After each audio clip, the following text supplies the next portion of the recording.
MA. സലാം സാഹിബ് ഇവിടെ നിന്നുകൊണ്ട്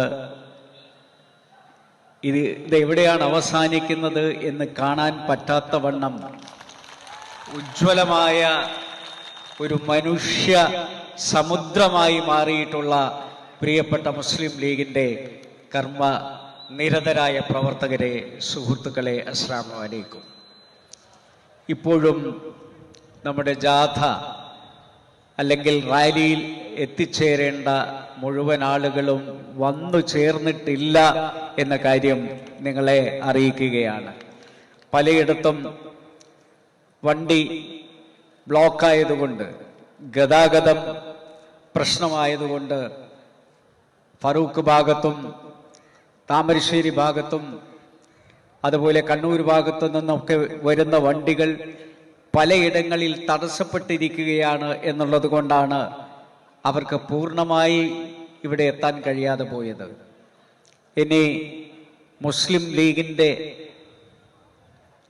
യശസ്സിനെ കുറിച്ച് പിണറായി വിജയന് പാഠം വേറെ പഠിപ്പിച്ചു തരണമോ എന്ന ചോദ്യമാണ് എനിക്ക് ചോദിക്കാനുള്ളത്. അതിന്റെ പ്രയാസം അറിയില്ല. വഖഫ് PSC വിട്ടോട്ടെ ഒരു കൂട്ടര്. നിങ്ങൾക്ക് ഇതിന്റെ വേദന വല്ലോ അറിയോ? ഗൾഫ് രാജ്യത്ത് പെട്രോൾ ബങ്കിൽ വെയിലും കൊടും മണൽക്കാറ്റും കൊണ്ട് സഹിച്ച് പെട്രോൾ അടിക്കുന്നവന്റെ കയ്യിലെ കമ്മീഷൻ വാങ്ങി അവനാന്റെ ഭാര്യന്റെയും ഭർത്താവിന്റെ ഒക്കെ പേരിലുള്ള ട്രസ്റ്റുകളിൽ കൊണ്ടുപോയി നിക്ഷേപിക്കുന്ന നിങ്ങൾക്ക് നിങ്ങളുടെ ട്രസ്റ്റ് PSC വിട്ടില്ലല്ലോ. അതുകൊണ്ട് നിങ്ങൾക്ക് കുഴപ്പമില്ല. ഇത് വിട്ടോട്ടെ അല്ലേ? നിങ്ങളുടെ സ്വകാര്യ ട്രസ്റ്റ് PSC ഒന്ന് വിടരുതിട്ടാ. അത് അവിടെ തന്നെ വെക്കണം. അത് നിങ്ങൾ തന്നെ അതിന്റെ മുതലാളി. അഫൻ തമ്പുരാനും ഭാര്യയും അവര് മാത്രം. പിന്നെ കെട്ടിയോളും കുട്ടിയോളും വേറില്ല. PSC വിട്ടോളൂ. പിന്നെ പറഞ്ഞു റിക്രൂട്ട്മെന്റ് ബോർഡ് ഉണ്ടാക്കാൻ പോകുന്നുണ്ട്. അപ്പൊ പറഞ്ഞു അതും തിരക്കടില്ല, അതിന് മെമ്പർ ആവണി. അതായത് അതും തിരക്കടില്ല. നിങ്ങൾക്ക് ഇതിന്റെ പെയിൻ അറിയില്ല, നിങ്ങൾക്ക് ഇതിന്റെ വേദന അറിയില്ല. നിങ്ങള് ഈ സമുദായ ആഹ്ലാദമുണ്ട്. നിനിത കനിച്ചേരി എന്ന് പറയുന്ന കേരളത്തിന്റെ ബഹുമാനപ്പെട്ട സ്പീക്കറുടെ ഭാര്യ കാലടി സർവകലാശാലയിൽ ജോലിക്ക് കയറിയത് ഞങ്ങളുടെ പിതാമഹന്മാർ സമരം ചെയ്ത് നേടിയെടുത്ത സംവരണത്തിന്റെ ആനുകൂല്യത്തിന്റെ മറവിലാണ്. ഞങ്ങൾക്കതിൽ അഭിമാനമുണ്ട്. പക്ഷെ നിങ്ങൾക്ക് കുറച്ചൊക്കെ ഒരു ഉളുപ്പ് വേണം. അത്രയും ഞങ്ങൾ പറയുന്നുള്ളൂ. കാരണം EM ശങ്കരൻ നമ്പൂതിരിപ്പാട് ഞങ്ങൾ ഈ പറഞ്ഞ സാമുദായിക സംവരണത്തിന്റെ കൂടെ നിന്ന ആളല്ല. മാർക്സിസ്റ്റ് കമ്മ്യൂണിസ്റ്റ് പാർട്ടി ഞങ്ങൾ ഈ പറഞ്ഞ സാമുദായിക സംവരണത്തിന്റെ കൂടെ നിന്ന ആളല്ല. ഞങ്ങളുടെ സാമുദായിക സംവരണ വാദത്തെ തോർപ്പിട വെച്ചവരാണ് നിങ്ങൾ.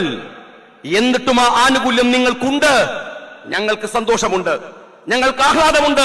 ഞങ്ങൾക്കതിൽ അല്പം പോലും ഈ വേദിയിലും ഈ സദസ്സിലുമൊക്കെ ഞങ്ങൾ എല്ലാവരുമുണ്ട്.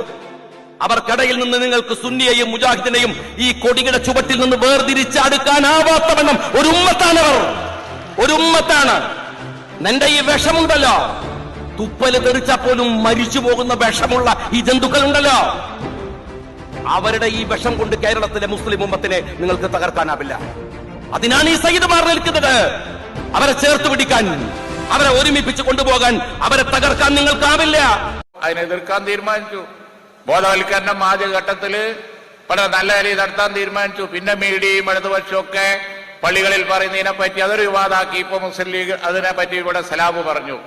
അത് മുസ്ലിം സംഘടനകളെ ഒക്കെ ബന്ധപ്പെട്ട് ഞങ്ങളൊക്കെ ബഹുമാനപ്പെട്ട തങ്ങളോട് സംസാരിച്ചതിന് ശേഷം ഞാനും എല്ലാ മുസ്ലിം സംഘടനകളുമായി ബന്ധപ്പെട്ടു.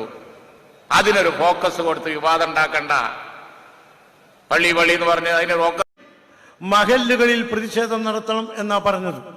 പള്ളികളിൽ പ്രതിഷേധം നടത്താൻ മുസ്ലിം ലീഗോ മതസംഘടനകളോ എവിടെയും പറഞ്ഞിട്ടില്ല. അത് മാർക്സിസ്റ്റ് പാർട്ടി വളരെ ദുഷ്ടലാക്കോടുകൂടി മുസ്ലിങ്ങൾക്കിടയിൽ ഭിന്നിപ്പുണ്ടാക്കാനും ഇതര സമുദായങ്ങൾക്കിടയിൽ നമ്മൾ ഇത് വർഗീയമായി കൊണ്ടുപോകുന്നു എന്ന് വരുത്താനുമുള്ള പ്രവർത്തനത്തിന്റെ ഭാഗമായിട്ടാണ് അത്തരമൊരു വാർത്ത കേരളത്തിലെ മാധ്യമങ്ങളിൽ നടന്നു നിന്നത്.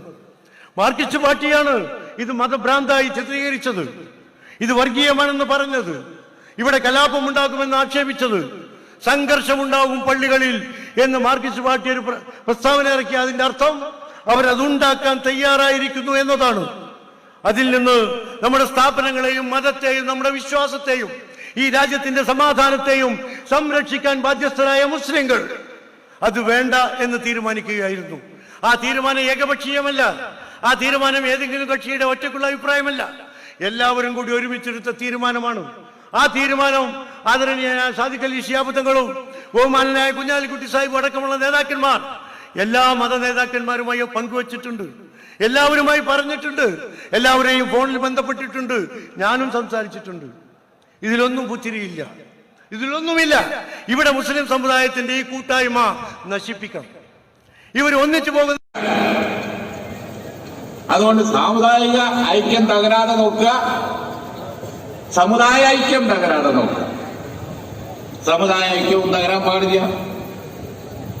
അതിനകത്ത് ഒരു ഭിന്നിപ്പിക്കൽ വരണോ, അതിനകത്ത് ഒരു വിള്ളലുണ്ടാക്കി പിണക്കാക്കി തനിക്കാക്കി